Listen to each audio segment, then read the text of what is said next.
Well, hello there everyone, and welcome back to Stuff in Excel. I'm Richard, and what we're going to do is we're going to take a look at applying a Benford's law test to a set of data that comes from ChatGPT. So what we have over here on the far left is a set of about 3,400 or so sales amounts that were generated randomly by ChatGPT.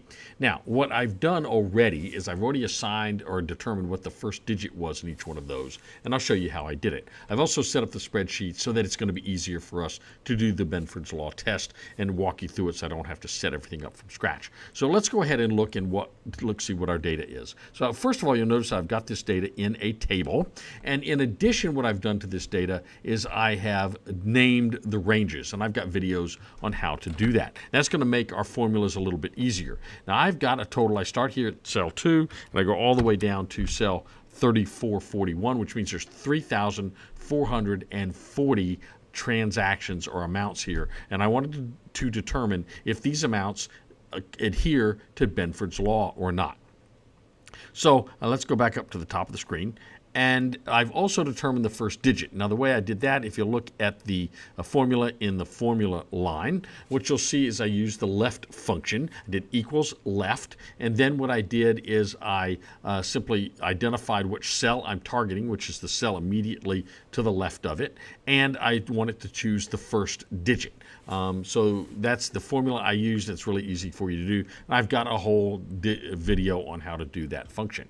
Now, so what I've got over here in this area is I've got my digits that I'm looking for 1 through 9.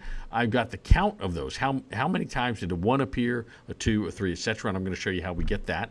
Then I'm going to figure out the percent of time that each of those digits appeared, and I'm going to compare that to Benford's law percentages. So let's first just go determine how we count our digits. So we're going to use the COUNTIF function. You're going to equals count. Can I spell it?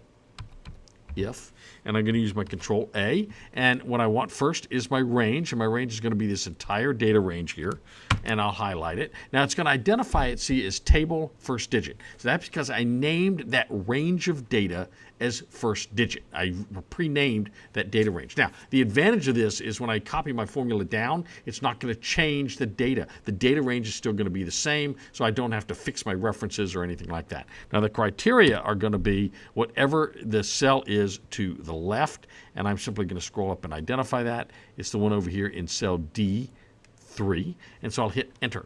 Now, that gets it for that particular cell, but I want to copy that down to all the other 8 digits, 2 through 9, and that's going to give me the count for every time a 1 appears, a 2, a 3, a 4, etc. Now I'm going to total that up. I'm going to use my alt equals function, and that will give me a total for that column, which is 3,440 transactions. So that matches the number of transactions that I expected to see. Now, for my percentage first digit, I'm simply going to use my sum. I'm going to divide whatever is in cell E3 by whatever is in cell down here E12, and I'm going to fix E12 with the F4 key, and I'll hit enter, and that gives me my percentage, and I'll just copy that down. Now, I had to pre-format this range, of course, as percentage so that I would get percentages. So I've got this, and now I can do a Benford's law table and a Benford's law chart. So let's go down here and let's do that. I'm going to highlight all this data right here, and what I'm going to do is I am going to insert. And I'm going to go over to now I'm going to not insert pivot table. I'm going to go over to insert over here under charts. I'm going to insert a pivot chart and pivot table. So when I do that, it's going to ask me where I want it. And I'm going to actually say I want it in the existing worksheet. I'm going to put it right here down here in cell, we'll put it in cell D15. So I'll hit OK. And it's going to create that for me. So now I'm going to position this table so the table appears, right where I want it to appear. And I'm going to go back over to my fields, and I'm going to choose, first of all, my digit. It's going to go down in my axis category. I want my percentage of first digits, and I also want my Benford percentages in there. And I've got that. Now I'm going to right-click on that chart, and I'm going to change it to a line graph. So let's go change that chart type to a line. And it gives us something that we're more familiar with. The orange line here is my Benford curve. My blue line is my actual percentages. Now that actually doesn't look too bad, but we need to test it to see statistically, is it a good fit with the Benford law or not? So we're going to use the mean average distance or mean absolute difference test, and that mean absolute difference test requires us we make two more computations.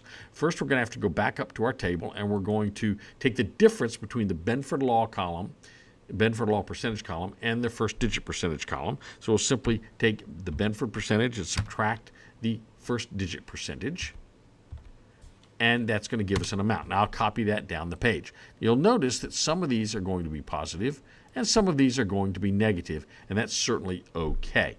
Now I'm going to simply take the absolute difference of those using the absolute difference function equals ABS, and I will simply take the absolute difference of that number and I will copy that down.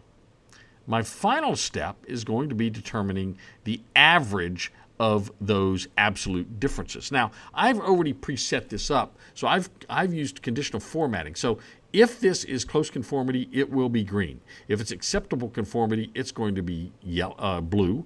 If it's marginal acceptable conformity, I've set this up to be yellow. And if it's non-conformity, I've set it up to be red. So let me show you. For instance, if this number happens to come up with 0.001, that'll be green. If that comes up with 0.005, that's going to be blue. If it's 0.007, I'll actually make 0.009, it's going to be orange. And if it's 0.016, it would be red. So I've already set that up. Let's figure out what the mean absolute difference is. And that's simply going to be equals average. And I'm going to now highlight that cell, those cells, determine the average, and sure enough, it comes up 0.015694, which is highlighted as red because it is non-conformity. It is greater than 0.012.